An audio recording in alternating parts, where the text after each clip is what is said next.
Thank you so very much. When I was asked to be here on this Sunday some weeks ago, and I was sitting down to determine what scripture text I would use and the title of my sermon, Opening Up the Heavens, I did not expect that we would be on the tail end of a hurricane, but that's kind of nice, and certainly a little bit of water never hindered a Baptist from coming together in worship. Let me share with you from God's Word. From the Gospel of Luke, I'm reading to you from chapter 3, verses 15 through 17, and then jumping down to verses 21 and 22.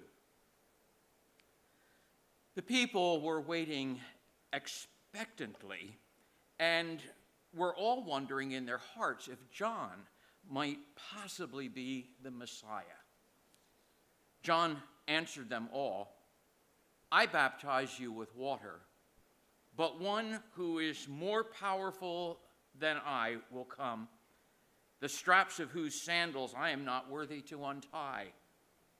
He will baptize you with the Holy Spirit and fire. His winnowing fork is in his hand to clear his threshing floor and to gather the wheat into his barn. But he will burn up the chaff with unquenchable fire." And with many other words, John exhorted the people and proclaimed the good news to them. When all the people were being baptized, Jesus was also baptized. And as he was praying, heaven was opened, and the Holy Spirit descended on him in bodily form like a dove. And a voice came from heaven, "You are my Son, whom I love. With you I am well pleased." This is the word of God. I came across a story recently from some time back. It was about a mechanic with the Ford Motor Company in Detroit who had, over a period of years, borrowed various parts and tools from the company, which he had never bothered to return. It seems a lot of workers were doing this. And while the practice was not condoned, it was more or less accepted by management, and nothing was done about it. This mechanic, however, had an encounter with Jesus Christ. Giving his heart to the Lord, he was baptized and became a devout believer. And he took his baptism and his vows quite seriously. And so it was very soon thereafter he arrived to work loaded down with all of the parts and the tools that he had taken, or rather borrowed, from the company over all those years. He explained the situation to the foreman and hoped that he would be forgiven. The foreman was so astonished and impressed by this man's actions that he cabled Henry Ford himself, who was off visiting a European plant, and explained the entire event in detail. Immediately, Mr. Ford cabled back, "Dam up the Detroit River and baptize the entire city." Well, we could only hope that every Christian would take their baptism so seriously. This morning, I'd like to narrow our focus and concentrate on one aspect of this great event, the baptism of Jesus, as it's recorded for us in Luke's gospel.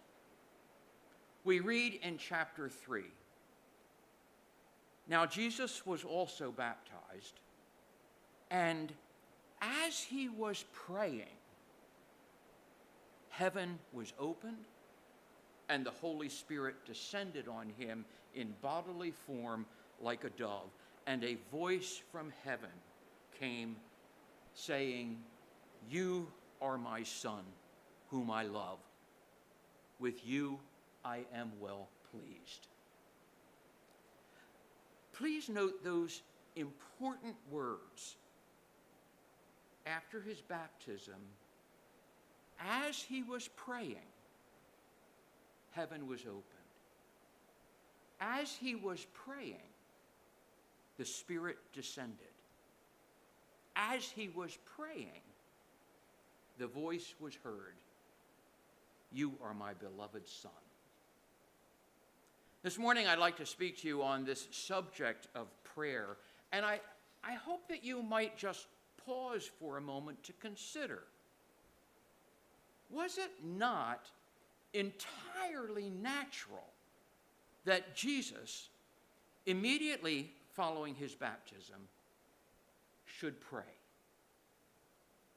Prayer played a major role throughout his entire ministry.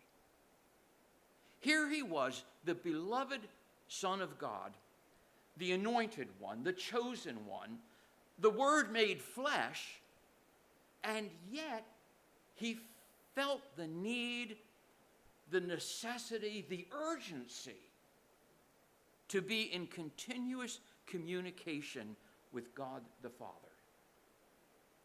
In fact, the Bible records 38 different occasions when Jesus prays.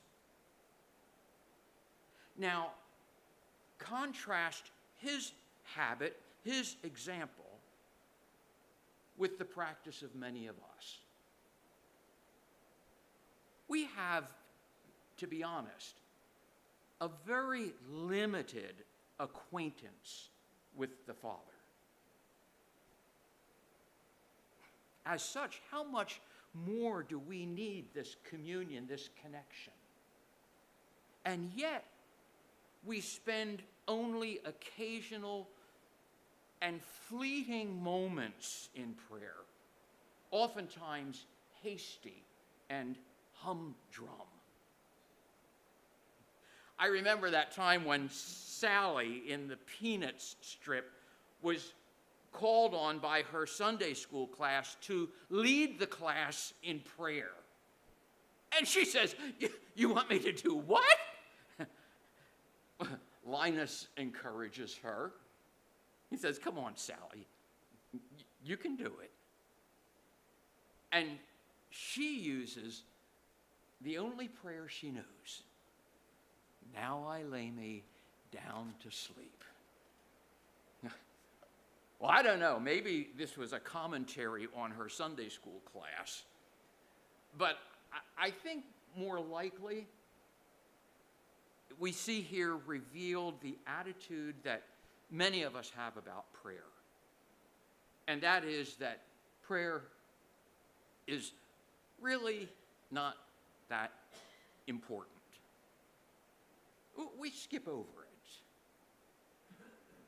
Is it no wonder then that we so rarely experience the heavens open, or the descent of the Holy Spirit with all its power and mystery and presence?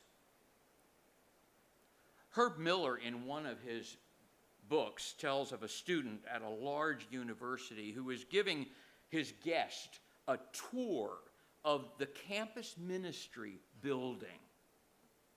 And as they walked down the hallway, the guest saw a sign posted on the door that said, "Prayer Room." And as they moved past, it was obvious that the tour guide had no intention of opening that door. But curious, the visiting guest reached for the knob. Opening the door, his nostrils were assaulted by a musty smell. The room was stuffed with boxes and brooms and clothes hangers and all kinds of junk. On the little altar rested a pair of worn cowboy boots and several old magazines and 3 empty cans of Pepsi. A bit embarrassed, the student guide quickly explained, oh, sorry, we just use this room for storage. And at first, it seemed quite sacrilegious to the visitor, stacking a prayer room full of junk. And then he realized that the room was really a pretty good parable of his own life. He was so busy traveling around across the country and speaking and doing good things that he had actually lost the habit of praying. The time that he had formerly spent conversing with God each day was now crowded with other stuff. Now, I'd venture to say that something like that has happened to many of us. We're so busy doing good things, but we have crowded out the one necessity of a truly successful life. Jesus never let that happen. After he was baptized, immediately he is found praying. And what happened? We read that heaven was opened. I don't know if you can picture that, but it must have been an exciting moment.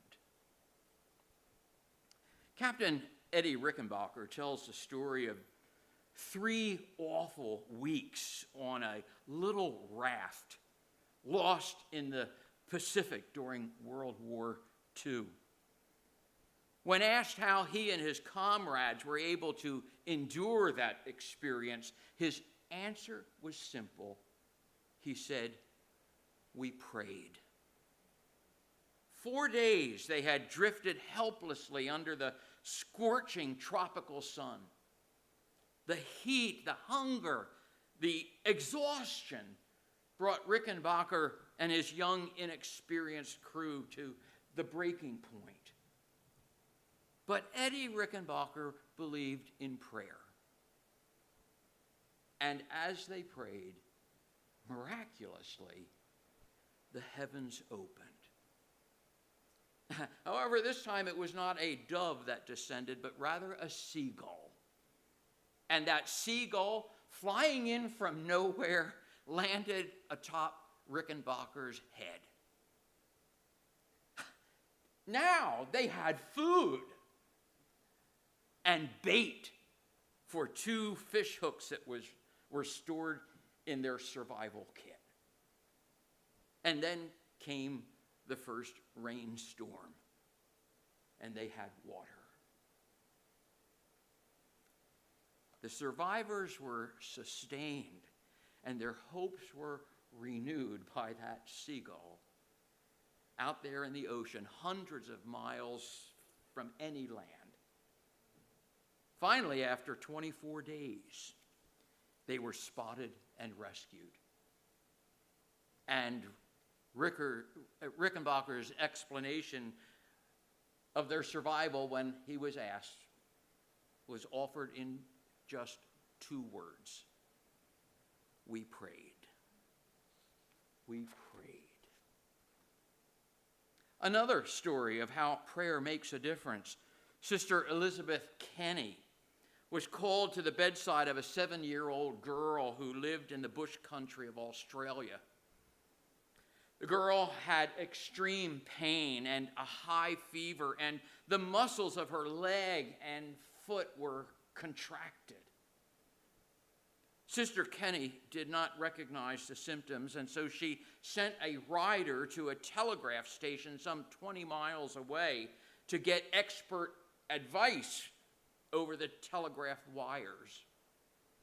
Finally, back came the reply. The symptoms you describe indicate infantile paralysis. There is no known cure. Do the best you can.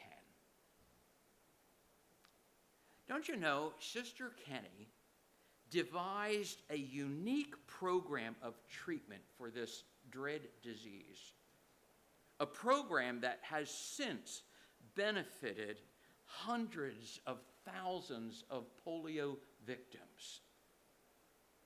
Elizabeth Kenny's principles of muscle rehabilitation became the foundation of what we now call physical therapy. She was asked, "What did you do first? Did you massage the muscles? Did you tear up blankets for hot compresses?" Sister Kenny replied, "No. The first thing I did was pray." What happens when we pray? The heavens open. The Holy Spirit descends in its power and mystery and peace, and our lives are touched, they are changed, they are sustained. In the north of England, they had been digging coal there for quite a few centuries. Descending deep into the earth, the miners go miles and miles out from the central shaft, out under the North Sea. And so there is always the danger that men may get lost out there. On one particular day, 2 miners did get lost, and making matters worse, their lights went out.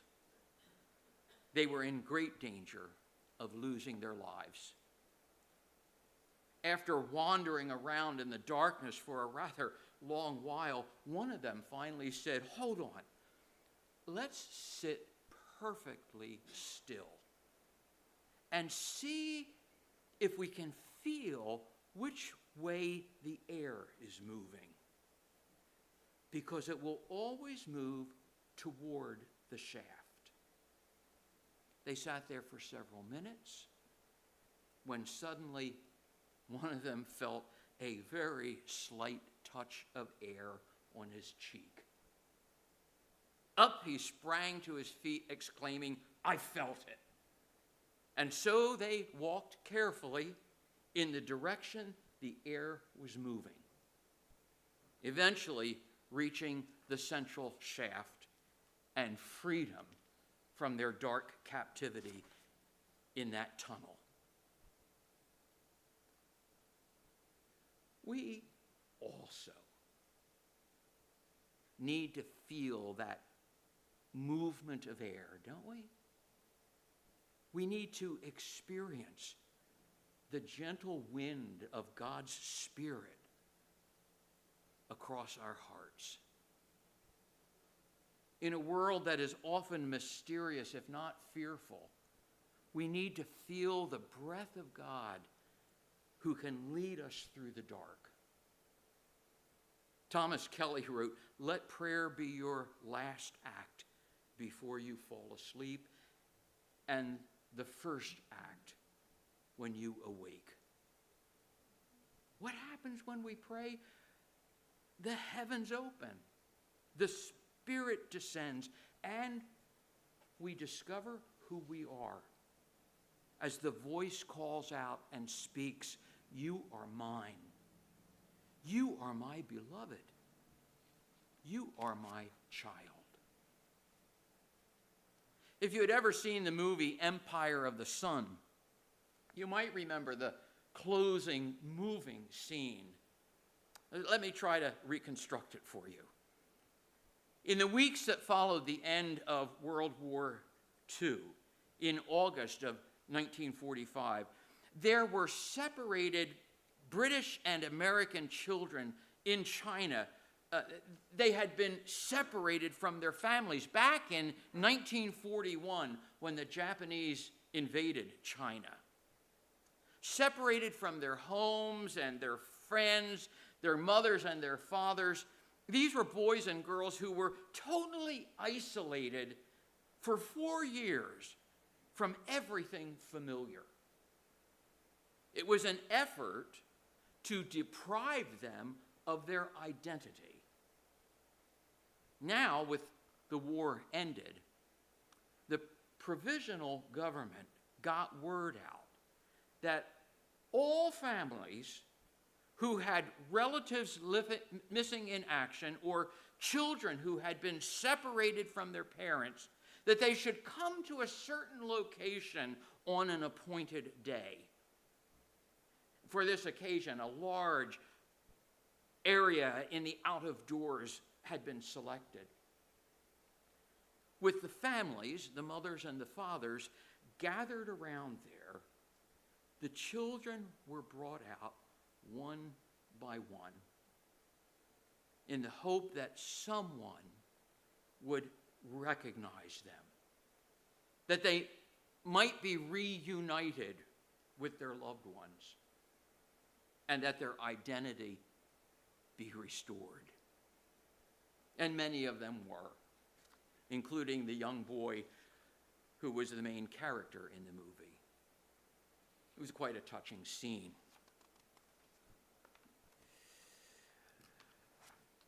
Of course, we all need to know who we are. We all want to know that we are loved. We all want to know that our lives matter. I want to tell you this, that those times spent in prayer are the times when we can best hear the Spirit calling out our names and affirming our identity as sons and daughters of God. What a wonder it is to know that which the Spirit and the Word of God declares. That I am a child of God. That I am a new creation. That I am holy and blameless before Him. I am freed from the power of sin. I am washed by the blood of the Lamb. To know that I am not alone, but that I am a citizen of heaven. To know that I am blessed, I am strong in the Lord and the power of His might, that I am confident that God will perfect the work that He has begun in me, and that I am crucified with Christ. It is no longer I who live, but Christ who lives in me. And the life I now live in the flesh, I live by faith in the Son of God who loved me and gave Himself for me. Now, I'm about ready to preach another sermon here, but I'm going to end with one simple word of encouragement. Pray. Pray. Because prayer removes distractions and draws our attention to the one who has formed us and loved us. Pray. Because prayer is a means through which our relationship with God is deepened. And so, as the hymn writer puts it, I hasten to the place where God, my Savior, shows His face. Pray. Because prayer provides that occasion when God opens our eyes and gives us insight into His Word. And in that Word, God reveals the truth about who He is and who we are.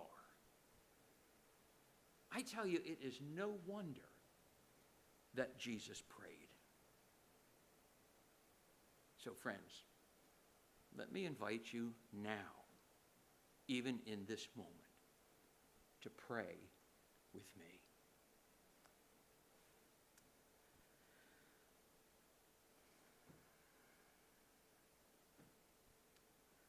Lord, how good it is to meet you here in these moments of prayer. I pray that you would unlock each of our hearts, that we might be fully alive to our true identity in you. Give us clear revelation to see ourselves the way you see us. Help us to hear your voice and stand in your truth. Help us to identify